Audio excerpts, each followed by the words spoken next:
उड़ने का सपना, पता नहीं ये हम इंसानों के दिमाग में कब से है। शायद तब से जब हमने पहली बार किसी पक्षी को आसमान में आजादी से उड़ते देखा होगा। पुरानी कहानियों में इकारिस है जो मोम के पंख लगाकर सूरज तक पहुंचने चला था। फिर वो पेगासस, मतलब पंखों वाला घोड़ा, और असल दुनिया में भी तो थे, जैसे लियोनार्डो दा विंची, जो अपनी डायरियों में उड़ने वाली मशीनों के डिजाइन बना रहे थे। ये ताकत हमारे अंदर बहुत गहरी है। आज हमारे पास रिचर्ड डॉकिंस की किताब फ्लाइट्स ऑफ फैंसी के कुछ हिस्से हैं और हम इसी सपने की तह तक जाएंगे, लेकिन एक अलग नजरिए से। हम ये नहीं पूछेंगे कि कैसे उड़ते हैं, बल्कि ये समझेंगे कि उड़ान का असल मकसद क्या है, ये क्यों शुरू हुई, और सबसे हैरान करने वाली बात, कुछ जानवरों ने ये काबिलियत छोड़ क्यों दी। और ये सपना कितना ताकतवर है, इसका एक मजेदार किस्सा भी है। सर आर्थर कॉनन डॉयल को तो सब जानते हैं, जिन्होंने शर्लॉक होम्स जैसा किरदार बनाया जो सिर्फ तर्क पर चलता है। पर वही कॉनन डॉयल कॉटिंगले फेरीज की तस्वीरों के झांसे में आ गए थे। वो कुछ बच्चियों की खींची हुई नकली तस्वीरें थी जिनमें पंखों वाली परियां दिख रही थीं।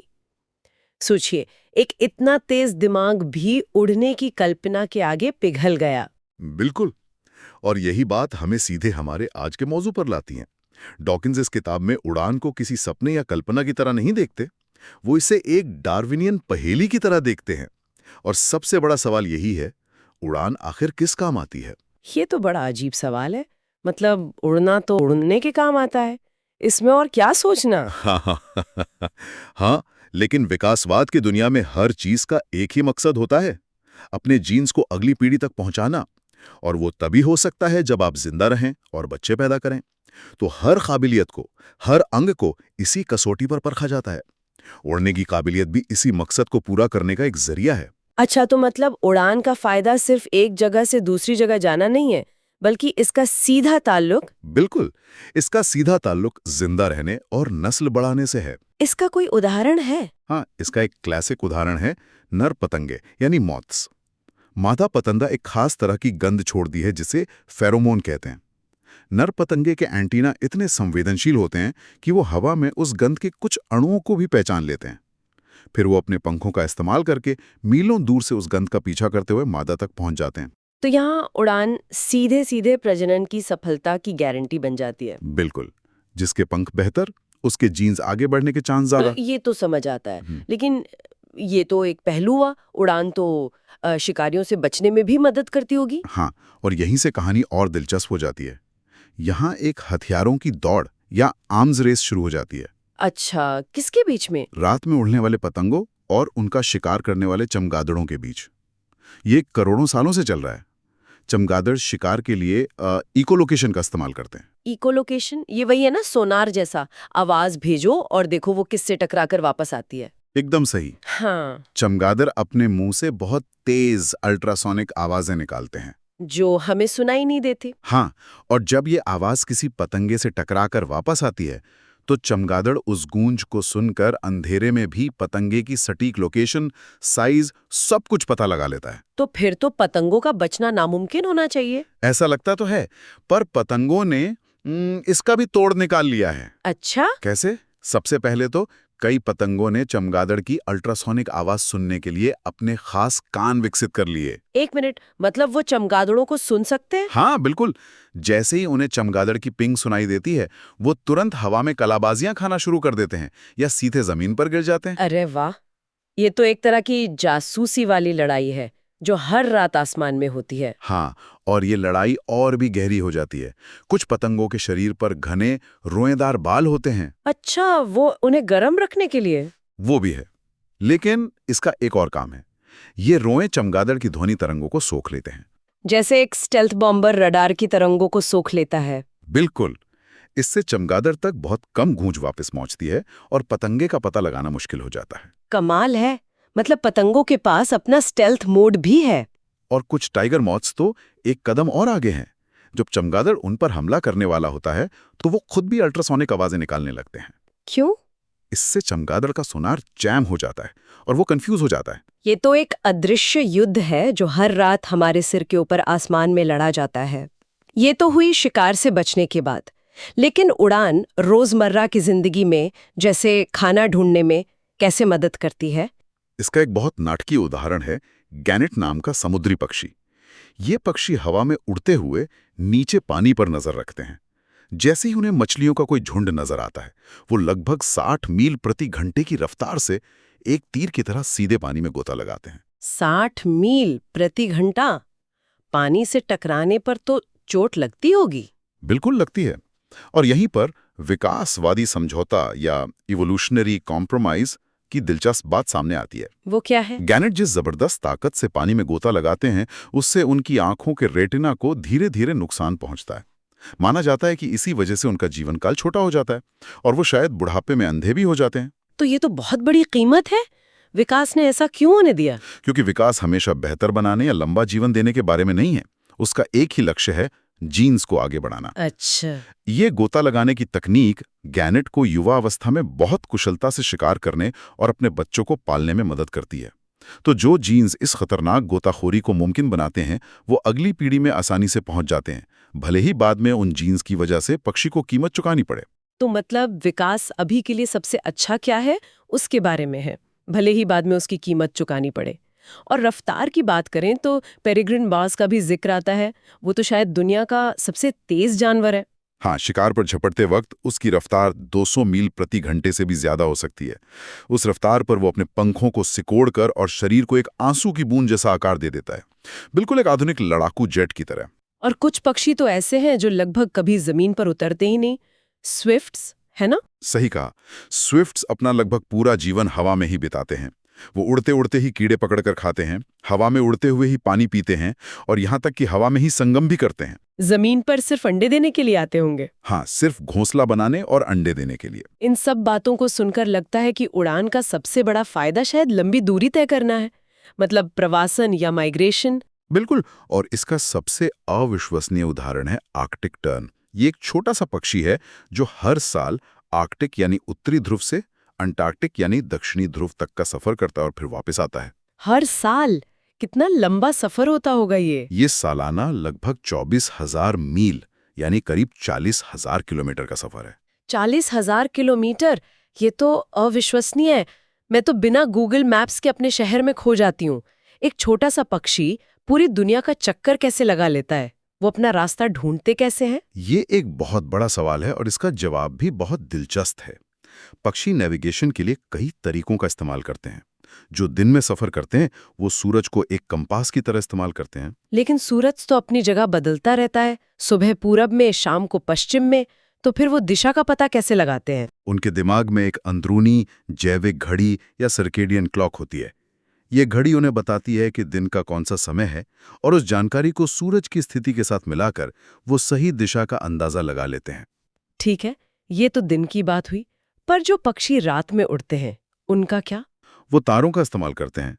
खासतौर पर उत्तरी गोलार्ध के पक्षी ध्रुव तारे यानी पोलारिस को पहचानते हैं। रात में बाकी सभी तारे घूमते हुए नजर आते हैं, लेकिन ध्रुव तारा हमेशा उत्तर में अपनी जगह पर स्थिर रहता है। वो उनके लिए एक पक्का निशान है। तो क्या ये जानकारी उनके दिमाग में जन्म से ही होती है, जैसे कोई इनबिल्ट स्टार मैप? पहले यही माना जाता था, लेकिन स्टीफन एमिलन नाम के एक वैज्ञानिक ने इंडिगो बंटिंग्स नाम के पक्षियों पर कुछ बहुत ही शानदार प्रयोग किए। उन्होंने एक तारामंडल के अंदर इन पक्षियों को रखा और एमिलन फनल नाम का एक उपकरण बनाया। अच्छा, तो इससे पता चल जाता कि वो किस तरफ जाना चाह रहे हैं। तो एमिलन ने क्या खोजा? उनके प्रयोगों से एक हैरान करने वाली बात सामने आई। पक्षी सितारों का नक्शा विरासत में नहीं पाते, बल्कि वो रात में आकाश को घूमते हुए देखते हैं और ये पहचानना सीखते हैं कि आकाश के घूमने का केंद्र कहाँ है। मतलब ये जन्मजात ज्ञान नहीं है, वो इसे सीखते हैं। हाँ, इसे साबित करने के लिए एमलन ने एक और चालाकी भरा प्रयोग किया। उन्होंने कुछ युवा पक्षियों को एक ऐसे नकली आकाश के नीचे पाला जो ध्रुव तारे के बजाय बेटलग्यूज नाम के एक दूसरे तारे के चारों ओर घूमता था। और फिर क्या हुआ? नतीजा कमाल का था। जब उन पक्षियों के प्रवासन का समय आया तो उन्होंने बेटलग्यूज को उत्तर दिशा का तारा मानकर गलत दिशा में उड़ने की कोशिश की। सच में? तो इससे ये साबित हो गया कि वे नेविगेशन करना सीखते हैं। बिल्कुल। इसके अलावा होमिंग कबूतरों जैसे कुछ पक्षियों में और भी जटिल नक्शे की समझ होती है, जिसके लिए वो शायद पृथ्वी के चुंबकीय क्षेत्र के संकेतों का भी इस्तेमाल करते हैं। एक सुपर पावर जैसा होना चाहिए, पर ऐसा है नहीं। और यही बात मुझे सबसे ज्यादा हैरान करती है। अगर उड़ना इतना ही शानदार है तो कुछ जानवरों ने अपने पंख क्यों खो दिए? इसका सबसे बड़ा उदाहरण तो डोडो है। हाँ, ये एक बहुत बड़ा विरोधाभास है और इसके पीछे मुख्य रूप से 2 कारण हैं। पहला है आर्थिक लागत। उड़ना मुफ्त नहीं है। बड़े पंख और उन्हें चलाने वाली ताकतवर मांसपेशियां बनाने और उन्हें बनाए रखने में बहुत ज्यादा ऊर्जा और प्रोटीन खर्च होता है। ये शरीर के लिए एक महंगा सौदा है। मतलब अगर आपको उड़ने की जरूरत नहीं है तो ये पंख रखना एक तरह से लग्जरी कार रखने जैसा है जिसकी आपको जरूरत नहीं, पर मेंटेनेंस का खर्च बहुत है। आपने बिल्कुल सही कहा। और दूसरा कारण ये है कि पंख कभी-कभी आपकी जीवन शैली में बाधा भी बन सकते हैं। बाधा? कैसे? इसका सबसे सटीक उदाहरण चींटियां और दीमक हैं। उनके तो पंख होते ही नहीं है सिवाय कुछ के। हाँ, और यही बात है। श्रमिक चींटियां और दीमक अपना ज्यादातर जीवन जमीन के नीचे तंग सुरंगों में बिताते हैं। वहां पंख सिर्फ अटकेंगे और काम में रुकावट डालेंगे। इसलिए वो पंखहीन होते हैं। सही। लेकिन जब नई कॉलोनी बनाने का समय आता है तो रानी और कुछ नर चींटियों के पंख उगते हैं। वो अपनी जिंदगी की एक और आखिरी उड़ान भरते हैं, जिसे संगम उड़ान कहते हैं। और उसके बाद क्या होता है? उस उड़ान के बाद जैसे ही रानी एक नई कॉलोनी शुरू करने के लिए जमीन पर उतरती है, वो एक बहुत ही नाटकीय काम करती है। वो या तो अपने पंखों को खुद चबाकर काट देती है या किसी चीज से रगड़कर तोड़ देती है। अपने पंख तोड़ देती है। क्यों? क्योंकि अब उसे उनकी कोई जरूरत नहीं है। अब वो उसके भूमिगत जीवन में सिर्फ एक बोझ है। वाह, ये तो बहुत ही जबरदस्त संकेत है कि विकास में कोई भी चीज हमेशा के लिए फायदेमंद नहीं होती। जरूरत खत्म तो वो चीज बोझ बन जाती है। बिल्कुल। और यही तर्क द्वीपों पर रहने वाले पक्षियों पर भी लागू होता है। बहुत से द्वीप ऐसे हैं जहां जमीन पर रहने वाले शिकारी जानवर कभी थे ही नहीं। अच्छा, तो वहां पक्षियों को शिकारियों से बचने के लिए उड़कर भागने की जरूरत नहीं पड़ती। ठीक समझे। उड़ान एक अनावश्यक खर्च बन गई। और इसी वजह से डोडो जैसे पक्षी विकसित हुए। हाँ, डोडो, गैलापागोस में उड़ानहीन कॉर्मोरेंट और न्यूजीलैंड में कीवी। दिलचस्प बात यह है कि गैलापागोस कॉर्मोरेंट के पंख अब बहुत छोटे और बेकार हो चुके हैं, पर वो आज भी उन्हें सुखाने के लिए वैसे ही फैलाता है जैसे उसके उड़ने वाले पूर्वज करते थे। एक विकासवादी आदत है जो अब भी बाकी है। और जब उड़ने का दबाव खत्म हो गया तो शायद वो आकार में भी बड़े होने लगे। हाँ, ये भी हुआ। न्यूजीलैंड के विलुप्त हो चुके मोआ, शुतुरमुर्ग और दक्षिण अमेरिका के भयानक मांसाहारी टेरर बर्ड्स इसी के उदाहरण हैं। टेरर बर्ड्स, ये नाम सुनकर तो लगता है कि ये काफी खतरनाक रहे होंगे। वो अपने समय के सबसे बड़े शिकारी थे। लगभग 10 फुट ऊंचे और उनकी चोंच एक कुल्हाड़ी की तरह ताकतवर थी। वो उड़ नहीं सकते थे लेकिन बहुत तेज दौड़ते थे। तो ये सोचने वाली बात है कि अगर इंसानों का डर न हो तो क्या धरती पर फिर से ऐसे विशालकाय जानवर राज कर सकते हैं?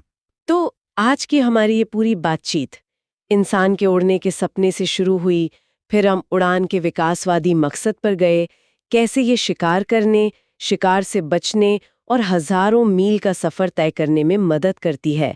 और फिर हमने इस हैरान करने वाले विरोधाभास को भी समझा कि क्यों कभी-कभी इस सुपर पावर को छोड़ देना ही सबसे समझदारी का फैसला होता है। इसका एक और बेहतरीन उदाहरण मेडागास्कर के एलिफेंट बर्ड्स हैं। वो भी एक विशाल उड़ानहीन पक्षी थे जो अब विलुप्त हो चुके हैं। वो इतने बड़े थे कि शुतुरमुर्ग भी उनके सामने बच्चे लगते। उनका 3 मीटर ऊंचा होना भी यही दिखाता है कि जब शिकारियों का डर ना हो तो उड़ान की शक्ति खो देना एक बहुत ही व्यावहारिक कदम हो सकता है। किताब में एक बहुत ही खूबसूरत किस्सा है। सर डेविड एटनबरो जब वो युवा थे तब उन्होंने मेडागास्कर में एक एलिफेंट बर्ड के टूटे हुए अंडे के टुकड़ों को खोजकर उन्हें वापस जोड़ा था। वो एक अंडा अपने आप में वो पूरी कहानी कहता है जिसकी हमने आज चर्चा की। एक पूर्वज जो कभी उस द्वीप पर उड़कर आया, फिर वहां वो एक विशालकाय जीव के रूप में विकसित हुआ और फिर इंसानों के आने के बाद हमेशा के लिए गायब हो गया। ये सोचने पर मजबूर करता है। हमारे अपने विकास में हमारी टेक्नोलॉजीज जो हमें एक तरह से उड़ने देती हैं, हमारी कारें, हमारे हवाई जहाज, हमारा इंटरनेट, उनके बदले में हम कौन सी प्राचीन काबिलियतें खो रहे हैं? ये विकास का कैसा संतुलन है?